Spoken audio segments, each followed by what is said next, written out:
Gonna change tie rods on a 2001 Chrysler LHS with a 3.5 liter engine in it.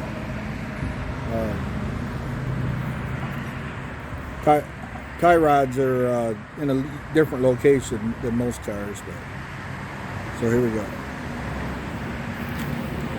Tie rods are mounted up top right here. You can see the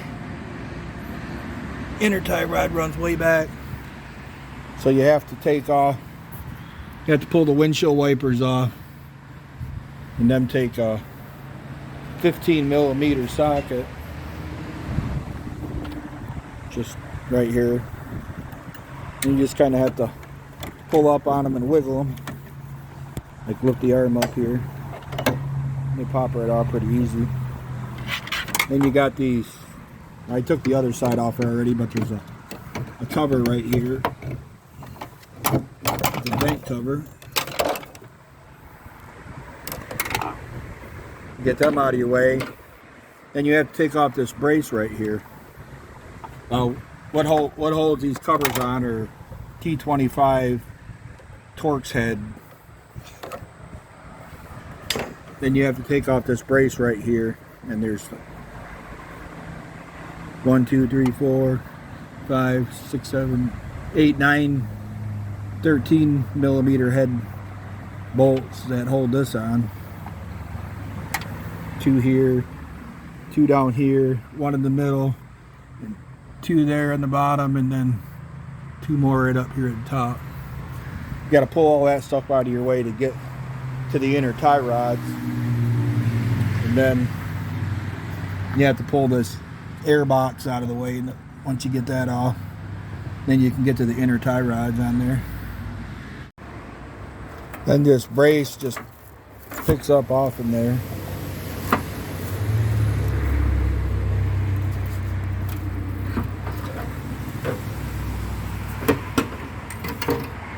You just got to get that out of your way. Then you can take off this air box. You got a screw here you got to loosen up, and then another one over here on the throttle body. Then you should get to the tie rods after that. So then I got the air boxes off here. You just had this tube here that connects into that. It's got to come off along with your, loosen up your 3 hose clamps.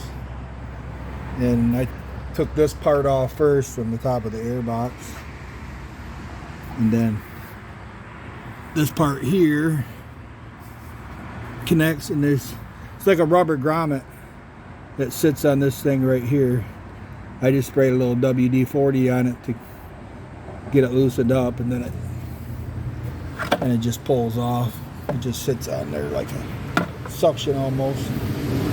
But as you can see, the inner tie rod runs, let's see here, from right here. This is the inner tie rod, and it runs back. Kind of hard to see, got the sun in my eyes here. You can see right down in here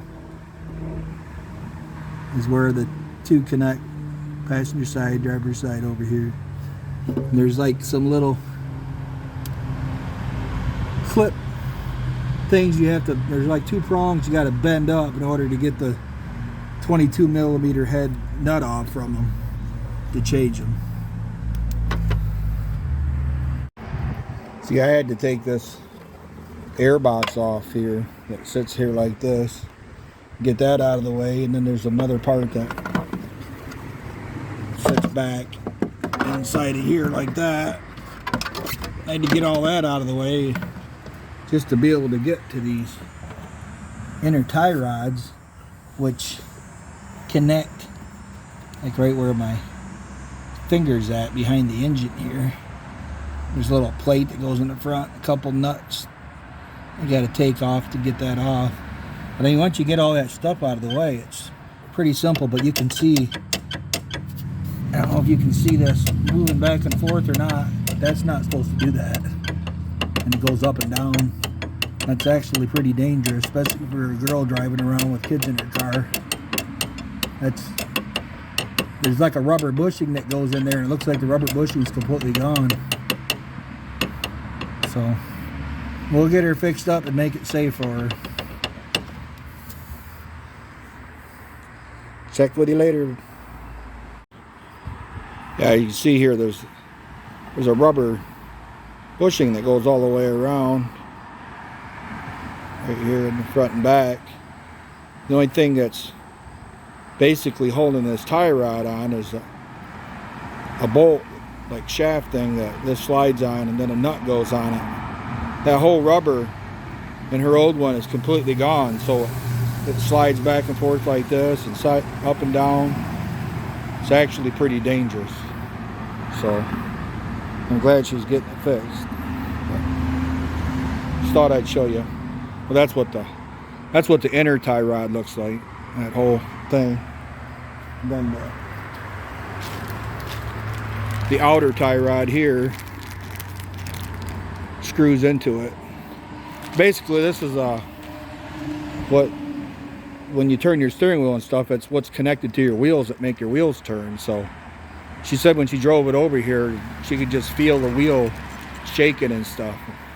She's lucky it didn't come apart and break on her. All right. Well, here's the tie rod. You can see right there. This is the passenger side, and the driver's side is just on the other side. There's the plate in the front. It's got two 22mm head nuts on it. You got to take off. There's a couple clips. You got two clips on each one. You have to bend them up in order to get the nut off, but I don't know if you can see how bad this is. The rubber bushing is completely gone. I mean, that shouldn't move at all. It's actually pretty dangerous for a girl with a couple, some kids driving around in it. I mean, her outer tie rods don't look the best either, but we're going to change the whole thing and make it safe for her. As you can see, I got the new inner tie rods on. Then hooked down here. And I measured the old tie rods and then adjusted the new ones to it. There's like a adjustment sleeve. I use the old one, but you could also buy a new one if you wanted the new one that you have to put in. That doesn't come with the tie rods. You have to get it separate, I believe, once you buy like a whole kit.